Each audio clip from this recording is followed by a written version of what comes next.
안녕하십니까. 정통 경매 사례 분석 정경사 TV입니다. 정경사 TV 강의로 부동산 경매 공부에서 너무 큰 수익 기대하지 말고 조금 싸게 사서 제 가격에만 팔아도 연봉 1억은 어려운 목표가 아닙니다. 오늘 분석 대상은 경기도 양주시 백서구 가업리 53-1 감정가 64억 7,100 3회 유찰 31억 7천 진행 경매 신청 채권 36억 3,800 소유자 김모 경매 개시일 2021년 11월 15일 대지 2,300평 건물 240평 2023년 10월 20일 진행되는 사건입니다. 본건에는 공사대금 유치권 신고가 있습니다. 건축주와 약정한 공사대금을 받지 못해 발생한 경우입니다. 유치권 종료 중 유익비, 필요비로 인한 유치권도 있는데 소유자가 아닌 임차인, 전세권자가 목적물의 보존, 유지에 지출한 필수 불가결한 비용이 필요비고 목적 부동산 가치 증대에 투자한 게 유익비입니다. 유치권 요건 살펴봅니다. 1. 목적물과 결련성이 인정돼야 합니다. 유치권 대상 부동산에 대한 건축 및 토목공사비가 해당되며 구조물 철거, 폐기물 처리, 건축자재대금은 해당 안됩니다. 공사대금 청구권이 변제기에 도달해야 합니다. 건설공사 계약상 완공 전 기송고에 따른 대금 지불 약정을 했으면 공기가 기송고에 도달해야 공사비 청구권이 발생돼 유치권의 요건이 충족된다는 얘기입니다. 점유지속, 경매 개시결정 등기 이전부터 점유가 개시되고 점유 상태가 지속돼야 합니다. 집행관 현황조사 시 점유가 확인되지 않고 현수막 등 점유 흔적이 없다면 인정되기 어렵습니다. 점유 형태, 직접 점유, 간접 점유, 보조 점유, 어떤 유형이든 요건을 갖추면 유치권으로 인정됩니다. 세콤, 캡스 등 안전, 보안 업체를 통한 간접 점유도 인정되며 직접 열쇠로 잠그고 관리 점유를 해도 인정됩니다. 유치권 배제 특약이 없어야 합니다. 상가 임대차 등에서 계약 종료 시 원상복구 특약이 있다면 임차인의 유익비, 필요비 청구로 인한 유치권은 발생하지 않습니다.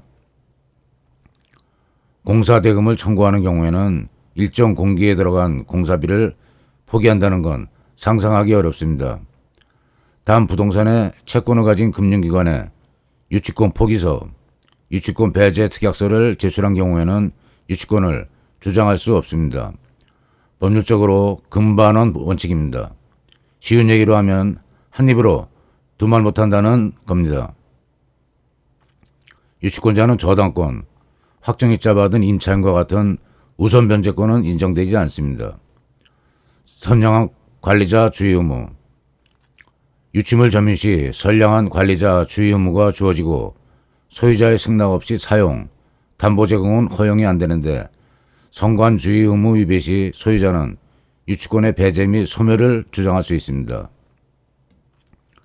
채권 소멸 시효, 유치권 행사는 채권 소멸 시효 중단에 효력이 없고 공사대금 청구권은 소멸 시효가 3년이므로 별도로 압류 등의 시효 중단 조치를 안 하면 원인 채권인 공사비 청구권이 소멸 시효가 완성돼 유치권을 인정받지 못하는 경우가 발생합니다. 유치권자가 소유자, 채무자가 동원한 용역 등에 의해 점유를 뺏긴 경우 일주일 내에 점유 회복의소를 제기해서 점유를 회복할 수 있습니다. 이런 경우 사건 접수 기록에 유치권 신고가 되었고 현장에서는 확인 안 되는 경우가 있을 수 있습니다. 현장에서 유치권자가 안 보인다고 유치권이 없네 하고 속단하면 절대 안 됩니다. 경매 신청자 및 당해 사건, 대출 금융기관에 유치권 포기각서나 유치권 배제 특약이 있으면 유치권은 인정되지 않습니다. 2021년 11월 25일 작성 현황조사서 유치권 주장자 유모, 시공업체 한울 대표, 현장조사 시 점유자 유모와 대화, 목록 1-1, 단독주택 40동 건축계획, 토목공사 공정률 95%, 2층 단독주택 7개동 건축. 3개월 전부터 유치권 행사 중. 소유자 만나지 못해 정확한 유치권 성립 여부는 별도 확인 필요하다고 기재되어 있고, 일괄매각, 제시외 건물 포함. 제시외는 낙찰자에게 별도 대가 지불 없이 소유권이 넘어오는 경우고, 권리외는 다릅니다. 농지 취득 자격 증명원 제출 필요. 목록 5에서 11 도로 개설용도 분할토지. 2021년 12월 13일 유모 유치권 신고서 제출. 2022년 12월 1일 경매신청 채권자 상록신협 유치권 배제신청서 제출. 2023년 7월 11일 배제신청에 대한 기각신청 제출. 현재는 경매법원에서 담보가치 저하와 유찰 누적으로 인한 채권 미회수금 증가에 경매신청자와 유치권자가 다투는 중이나, 낙찰자가 뛰어들어 유치권 부존재 및 감가상각이 반영된 현존가치에 대한 확인 소송이 진행되면 누가 이길 것 같습니까?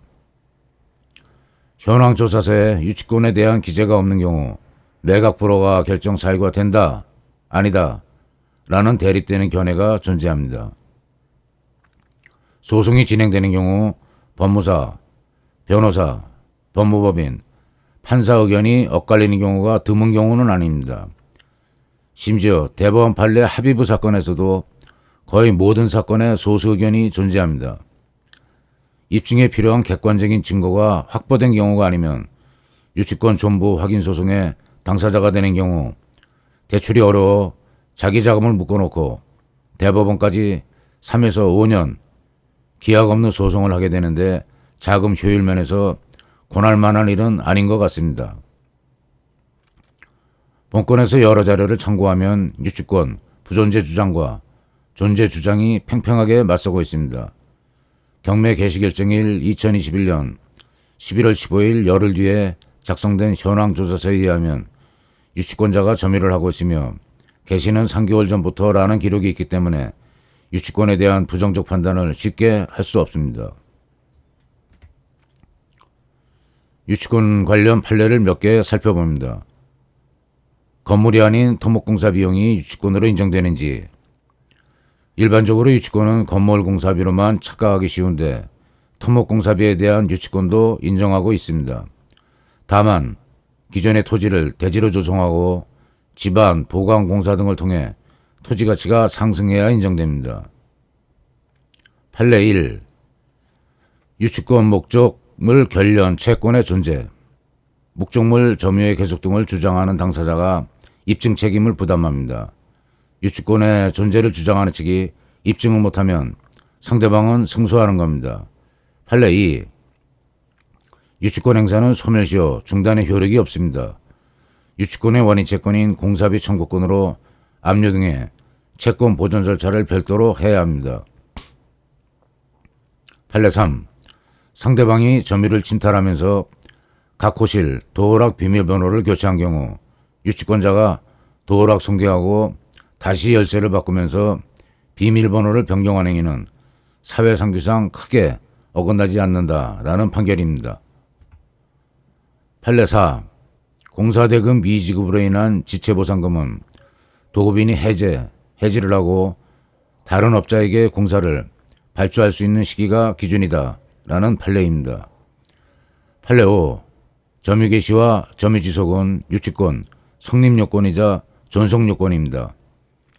점유를 침탈당했을 경우 일주일 이내에 점유 회복의 소를 제기해 승소 후 집행하면 유치권이 유지됩니다. 문건 접수 내역. 교부 청구. 2021년 11월 29일 국공공 교부 청구. 2021년 12월 1일 의공공. 2021년 12월 13일 양공공. 2023년 8월 9일 의공공 교부 청구. 국공공은 국세, 의공공, 양공공은 의정부, 양주시 지방자치단체 지방세로 추정되고 체납세금의 법정 시기를 점검해 배당 순위도 따져봐야 합니다. 2021년 배당한 국세, 지방세는 본건 말소기준 권리인 한솔신협, 가압류보다 앞섭니다.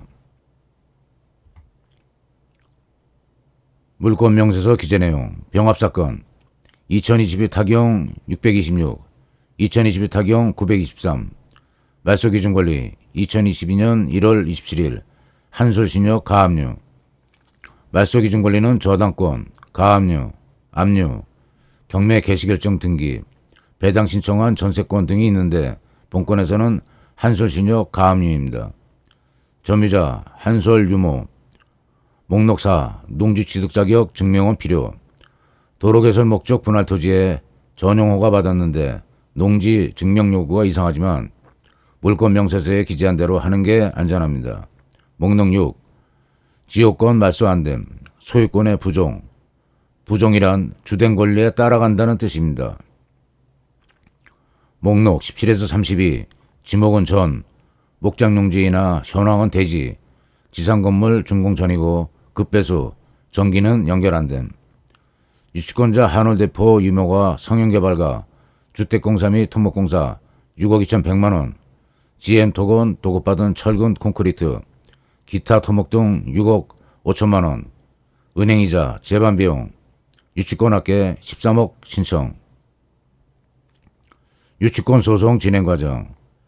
2020년 1월 13일 상록진협이 하늘로부터 받던 유치권 포기각서 보유 취지로 토지 사유자 김모가 유치권자 한울을 상대로 의정부지법 2021 가합 53337 채무부존재 확인소송 승소했으나 피고가 항소해서 고등법원 항소심 계류 중. 그러나 한울은 본건에 대한 공사 포기각서가 아니고 다른 현장 포기각서라고 주장하며 다투고 있습니다. 소송 분석 및 해결책. 소유자 경매신청 채권자는 유치권 때문에 유찰이 반복되면서 재산권이 침해당하는 입장이라 유치권 배제 및 부존재 확인 소송을 진행하고 있습니다. 유치권을 허위로 행사해 입찰의 공정성을 해쳐 재산 손실을 초래한 자를 입찰 방해죄로 고소하여 형사 책임을 물을 수도 있습니다. 만약 허위 유치권이라면 형사 처벌 받을 수 있는데 유치권자가 유치권 배제에 대한 기각 신청을 내고 의정부지법 판결에 항소까지 하는 걸 보면 공사대금 청구권이 없다고 단정하기 어렵습니다. 누구 주장이 맞나, 유치권에 대해 얼마를 지불해야 하는지 소송으로 판가름 날 것 같은데 이 싸움에서 낙찰자까지 참여한다면 볼만하겠습니다. 입증 책임은 소송을 제기하는 원고가 부담합니다. 변론기 1회 준비서면 취지와 설명을 구성할 수 있다면 대법원 전자소송제도가 잘 돼 있어 나홀로 소송을 진행할 수도 있습니다. 특수물건, 유치권 깨기 등의 용어에 솔깃하지 마시고 열쇠는 키포인트는 입증자료 확보 여부에 달렸습니다. 참고로 탐정제도가 활성된 나라는 입증자료 확보를 변호사, 법무법인과 별도로 분리해서 의뢰한다는 얘기도 있습니다. 우리나라도 2020년 신용정보법이 개정되어 탐정업이 합법화되었고 탐정법도 제정을 앞두고 있습니다. 유치권 소송의 갈림길은 명백한 증거 확보에 달렸습니다. 본건과 같은 유치권은 현장 점유자와 충분한 대화를 나눠보고 사업성을 검토한 후 합의가 가능한지 판단해서 입찰 여부를 결정하는 게 옳다고 생각합니다. 시청해 주셔서 감사합니다. 정통경매 사례 분석은 소위 특수물건을 집중해서 다루겠습니다. 구독, 좋아요, 알림으로 응원 바랍니다.